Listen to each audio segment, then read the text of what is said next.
Bab 042. Siapa sebenarnya pria asing itu? Dia pasti punya alat canggih sampai bisa mendeteksi alat penyadapku. Batin Lisa, wajahnya terlihat biasa saja, namun dalam hatinya dia begitu gusar dengan banyak pertanyaan. Sama seperti apa yang dialami Rai saat ini. Pria itu setengah tak percaya ketika di ruangannya dipasang alat penyadap suara, juga CCTV yang mungkin sudah diretas. Seketika isi kepalanya penuh dengan pertanyaan siapa? Kenapa? Ini pasti perbuatan perawat Lisa, Tuan, jelas Zack, makin membuat Rai mendelik, bagaimana bisa gadis cupu itu bertindak sejauh ini.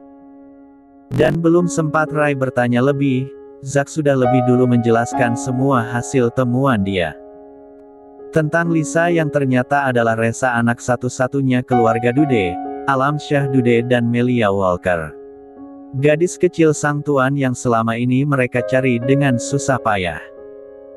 Nizam membayar mahal untuk orang-orang yang bekerja sama dengannya mengungkap kasus itu dan menyembunyikan Resa. Sementara identitas Resa semakin tertutup rapat berkat bantuan Darko. Resa adalah Odette di dalam sistem Dark Web, anak kesayangan Darko. Mendengar semua cerita itu, seketika tubuh Rai gemetar, ada gejolak di dalam dirinya yang ingin meledak. Kedua matanya pun terus berkedip tidak tenang. Sementara Zack terus bicara tentang gadis kecilnya, tentang Lisa yang juga merupakan CEO Pam Food. Rai mendelik. Dia tak mampu berucap meski sepatah kata pun, hanya dadanya yang terasa semakin penuh. Sam yang juga sama terkejutnya pun segera membuka hasil tes DNA di tangannya. Hasil yang menunjukkan angka 99,99% identik, Lisa adalah anak kandung Melia. Positif, perawat Lisa adalah anak Dr. Melia, terang Sam. Seketika itu juga, langit di atas kepala Rai seperti runtuh. Dia memejamkan mata dan ada air bening yang jatuh di sana. Tanpa banyak kata, Rai bergerak cepat turun dari atas ranjang. Tujuannya kini hanya satu, menemui Lisa secepat mungkin dan memeluk gadis kecilnya. Rai sampai lupa jika kakinya telah cacat. Bukannya berdiri, Rai malah jatuh. Bruk. Untunglah Sam bergerak cepat untuk menahan sang tuan. Zack pun bergegas melakukan hal yang sama, sampai akhirnya tubuh Rai jatuh di antara dua pengawalnya yang setia. Au! Rintih Rai saat kakinya terasa sangat nyeri, namun sesak di dadanya lebih terasa nyata. Aku harus menemui Resa Sam, aku harus menemui dia. Tenanglah Tuan, saya akan membawanya kemari, tunggu sebentar saja. Bagaimana aku bisa menunggu? Seumur hidup aku terus mencari dia Sam. Dan sekarang kamu memintaku menunggu. Rai kembali memaksakan diri untuk bangkit, namun berakhir dia yang lagi-lagi jatuh. Namun Sam dan Zack terus menjadi perisai. Tuan, sebelum Anda menemui perawat Lisa tolong dengarkan saya terlebih dahulu. Saya mohon, ucap Zack, penuh permohonan. Bahkan rela bersimpuh andai Rai tetap berusaha keluar dari ruangan ini. Sementara Sam terus memegang tubuh sang tuan, menjaga tuan mudanya agar tetap bisa berdiri tegap. Tak berusaha untuk lari. Apalagi yang ingin kamu katakan? Aku tidak punya waktu. Tentang Dr. Melia dan Dr. Nizam yang memutuskan untuk menyembunyikan identitas perawat Lisa. Rai terdiam. Dengan kedua matanya yang gusar, dia coba menatap Zack lekat. Seketika ingat tentang percobaan pembunuhan pada gadis kecilnya. Satu persatu kenangan itu runtut kembali Rai kenang. Hidup mereka yang bahagia, percobaan pembunuhan, keluarga Dude yang membatalkan perjodohan dan memutuskan untuk pergi ke luar negeri, kecelakaan, tewasnya Resa yang ditutupi dan keluarga mereka yang semakin berjarak jauh. Rai tergugu. Dr. Melia dan Dr. Nizam hanya bisa melindungi perawat Lisa dengan cara seperti itu, menyembunyikan identitasnya. Dr. Nizam sudah bekerja keras untuk mengetahui musuh keluarga mereka, yaitu keluarga Thompson. Benedict Thompson adalah pelaku utama, namun anaknya yang bernama Siska pun ikut andil. Masalahnya kini Ben belum bisa ditemukan sementara Siska berada di rumah sakit jiwa. Namun Dr. Nizam dan Dr. Melia mencurigai jika Siska hanya pura-pura, dia sebenarnya tidak gila dan terus mengawasi keluarga mereka. Kita bisa memecahkan kasus ini Tuan, tapi sebelum Ben tertangkap saya mohon tetap lindungi perawat Lisa, dengan tetap menyembunyikan identitasnya. Rai makin terdiam, sementara Sam pun tak kuasa untuk buka suara meski hanya sedikit. Rai hanya tak menyangka, di saat Resa telah dia temukan dia masih tak kuasa untuk memeluk gadis kecilnya.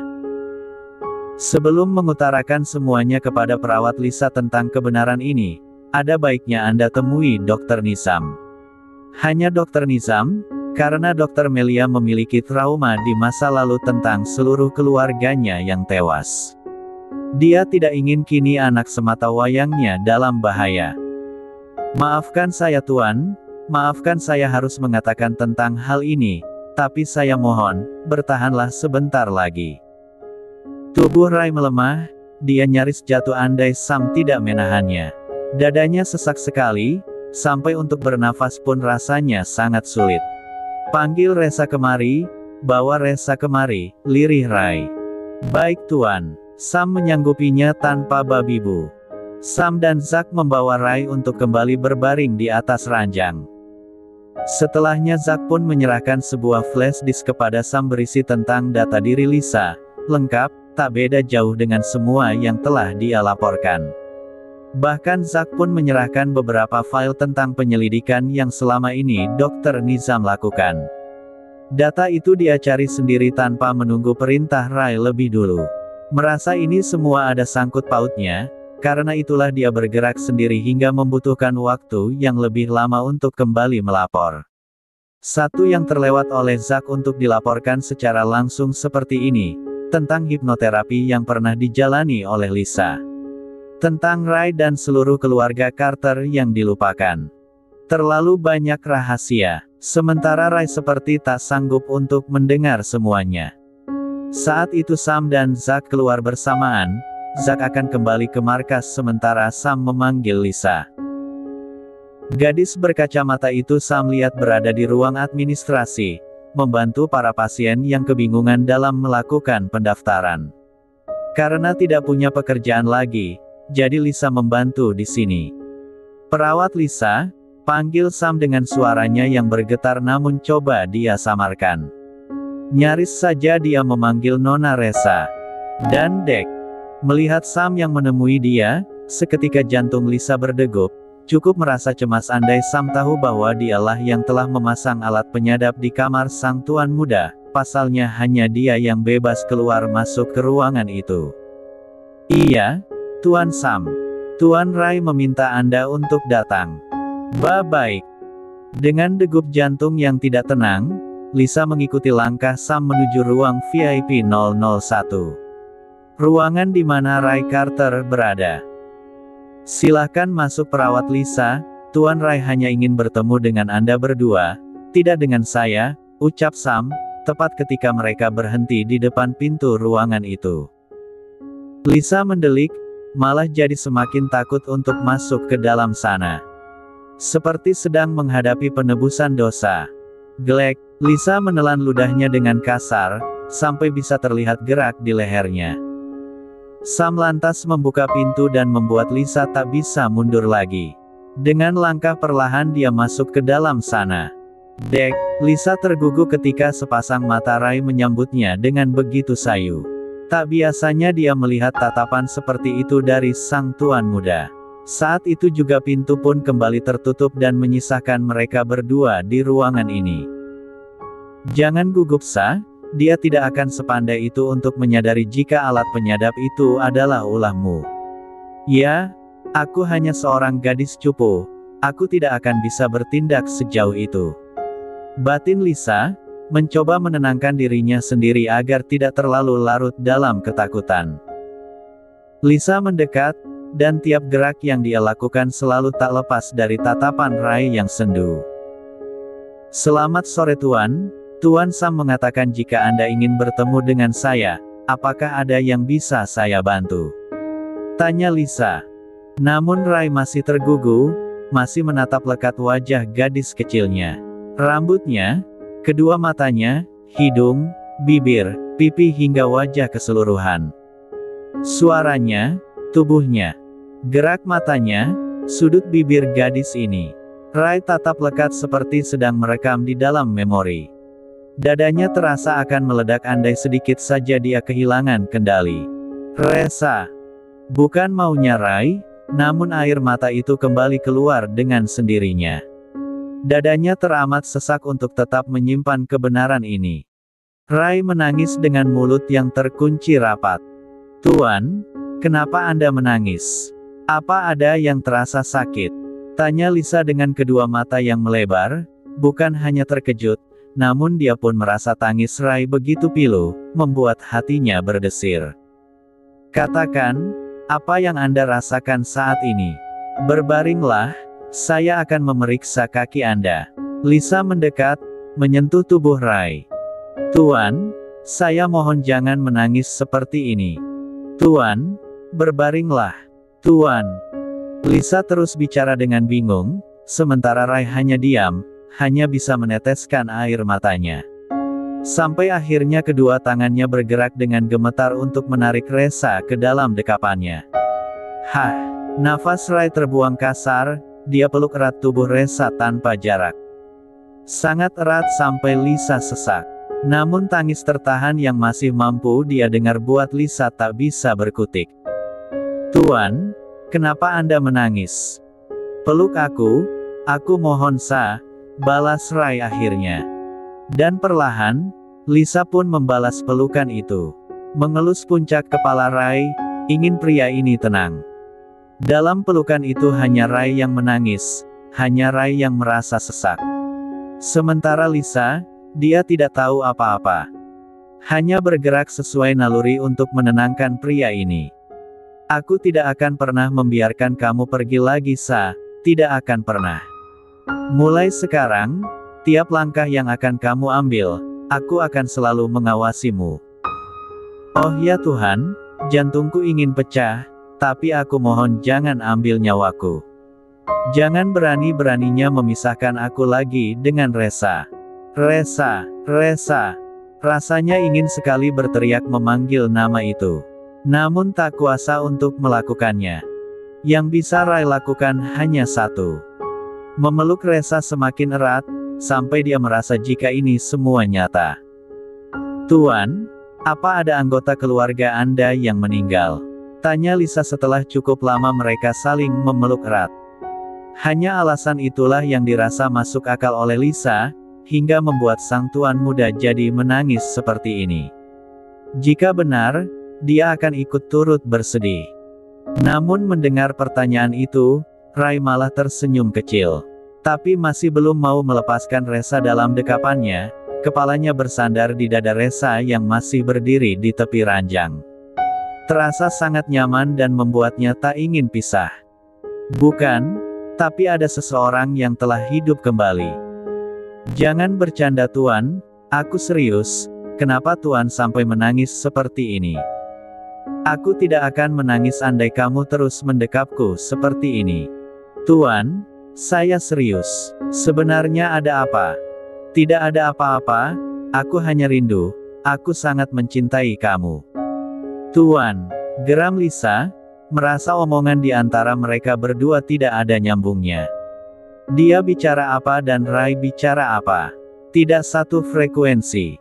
Lisa malah merasa jika saat ini dia sedang dipermainkan. "Tuan, lepas, kan sudah tidak menangis lagi. Aku punya depresi apa kamu tahu? Dan hanya bisa tenang jika seperti ini." Lisa terdiam. Tentang depresi itu dia tidak tahu, tapi depresi bukanlah penyakit yang bisa disepelekan.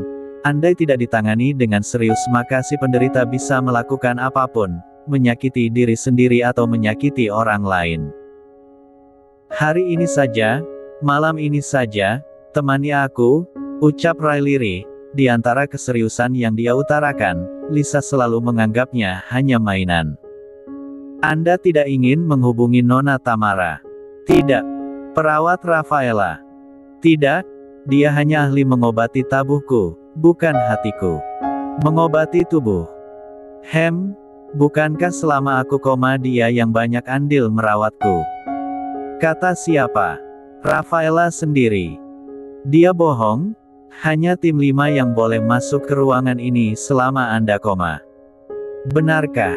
Karena saat ini Lisa adalah Resa, maka Rai pun percaya. Tentu saja, Anda bisa bertanya pada Tuan Sam andai tidak percaya. Lalu siapa yang melakukan teknik akupuntur pada tubuhku? Ku ingat jelas dia masih muda, tidak mungkin Dr. Melia. Saat itu Anda setengah sadar, mana bisa ingat dengan jelas, tentu saja bayangan itu adalah Dr. Melia, bukan yang lain. Apa itu kamu? Bukan, aku hanya perawat, bagaimana mungkin bisa melakukan itu, kalau hanya membius Anda saya bisa. Apa darah? Bukan, itu Dr. Melia Tuan. Kenapa Anda tidak bisa terima? Padahal kalau dia masih gadis mau aku nikahi. Cih, kesal Lisa di dalam hati. Sementara Rai sengaja terus membuat Resa bicara, dia sungguh merindukan suara gadis kecilnya.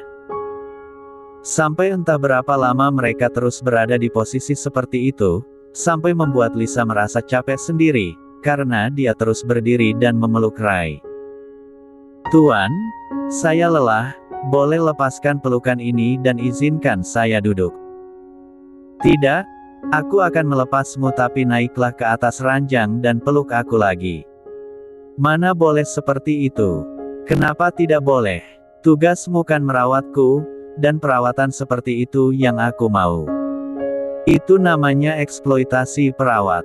Aku sudah membayarmu mahal. Apa orang kaya semuanya seperti itu? Melakukan segalanya dengan uang. Tentu saja, kalau tidak begitu untuk apa mereka mencari uang banyak-banyak? Lisa mencebik, selalu kalah debat. Ingin sekali menjitak pria ini, pria yang entah sejak jam berapa selalu mendekapnya erat. Yang jelas saat ini matahari telah tenggelam dan berganti malam. Tuan, naik, tapi, naik, bicara dengan lebih dingin. Lisa menjelaskan tentang peraturan perlindungan perawat selama kerja, baik saat menjadi perawat biasa ataupun perawat pribadi. Tentang hukum yang melindungi mereka selama kerja. Dan mendengar semua penjelasan itu tentu saja membuat Rai langsung tercengang, kini gantian dia yang tak bisa berkata apa-apa. Aku hanya minta kamu peluk, tapi kamu malah membawa-bawa hukum, ucap Rai, pelukan di antara mereka sudah terlerai. Kini Lisa sudah duduk di tepi ranjang, berada cukup dekat dengan Rai yang masih duduk di tempat yang sama. Sementara Lisa tidak langsung menjawab, hanya menatap sang tuan muda dengan tatapan yang entah. Lisa menyadari satu hal, bahwa tatapan Rai kini padanya sudah berubah, seolah ada yang ingin disampaikan dari tatapan itu. Tapi apa? Karena meski tatapan Rai sudah berubah, pria ini seolah ingin terlihat biasa saja. Terlihat dari bicaranya yang selalu menggoda dia.